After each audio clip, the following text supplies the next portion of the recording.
Hi, it's me again. I know that it's been a long time since I've made an installment on my video, and I appreciate that. I appreciate everyone that has sent me a message asking me how I'm doing.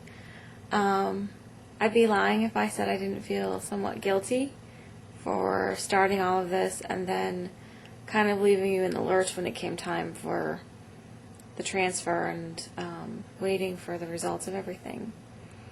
But it was a very stressful time, and I think I just didn't have the words. So,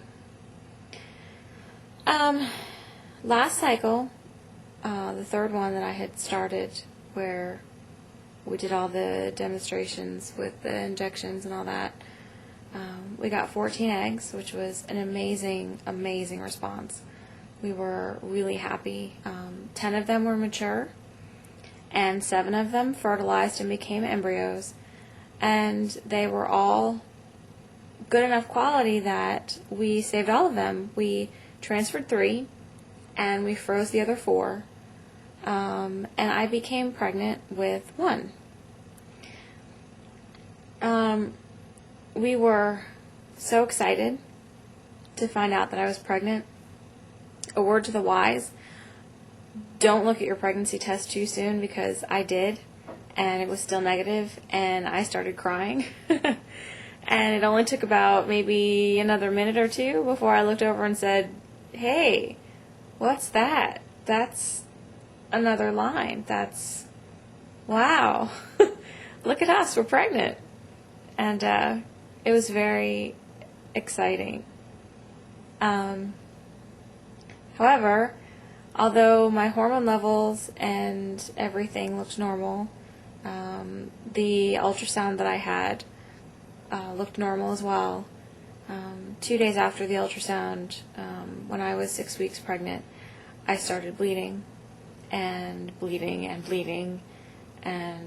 I had a lot of pain, and I felt a little bit better knowing that we had already had the ultrasound, so we knew that it wasn't a tubal pregnancy again, which is really what I was nervous about.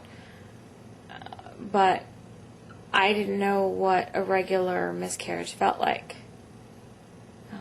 But I had one, and I went to the hospital and stayed in the emergency room overnight, and I had a D&C that Saturday morning.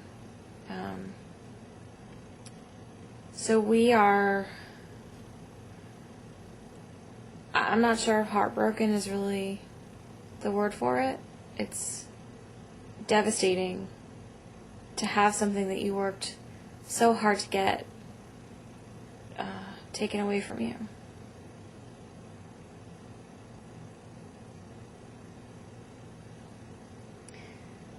You know, that's something that people never really talk that much about. Pregnancy loss after infertility, or IVF, something that's so intensive and intrusive and expensive. They talk about it like once you get pregnant that's it, that you know your journey is essentially over, except for the birth and raising of your child. But it's not always like that.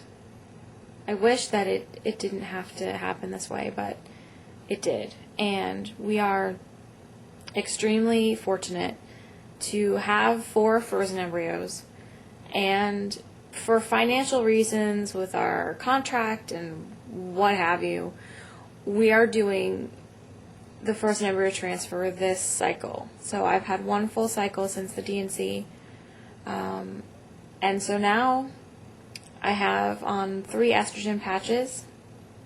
I went for my second ultrasound today for the frozen embryo transfer, and my lining is at 9.2 millimeters, which I'm not sure whether or not that's good. I still have to consult Dr. Google to see what Dr. Google has to say. But I have an arsenal of different types of estrogens and progesterones. I have the patches, I have pills of estrogen, I have the Prometrium pills for the progesterone, I have progesterone in oil.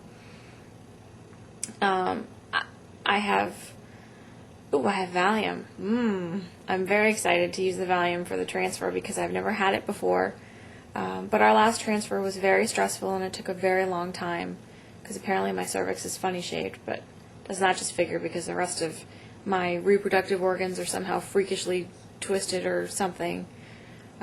So I asked this time if I could have the Valium, and he said yes, and so I am the very proud owner of 10 tablets of Valium, which he will probably have to wrestle me to the ground and not take all of them before the transfer.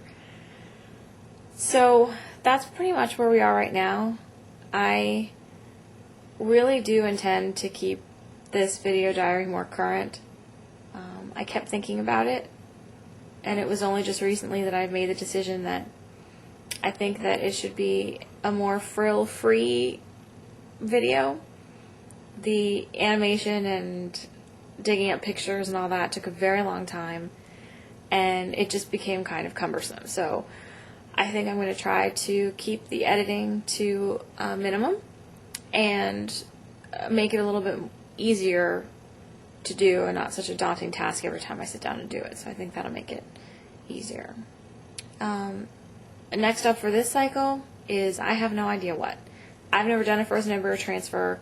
It has been a very long time since I've done something new in the fertility world. So for me, this is a little bit stressful because I don't know exactly what to expect. It's something to do with 2 weeks of estrogen patches and something else to do with some progesterone or something. I don't know.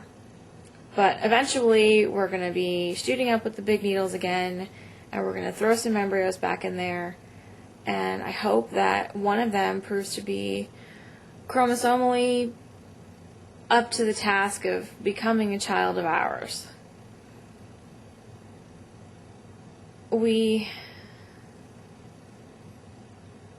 I hate it when people say that somebody deserves a baby because, what does that mean for the people that don't get one? Does that mean they don't deserve one? Of course it doesn't mean that. But we've worked so hard and we have waited for so long, and this means so much to us. I really hope that this is the last new thing we'll have to do, and that we'll get our baby, and that we'll be keeping video diaries of being parents. And for anybody out there who's watching this, who is going through infertility as well, I hope the same thing for you. So I'll talk to you next time, and thanks so much for checking in on me.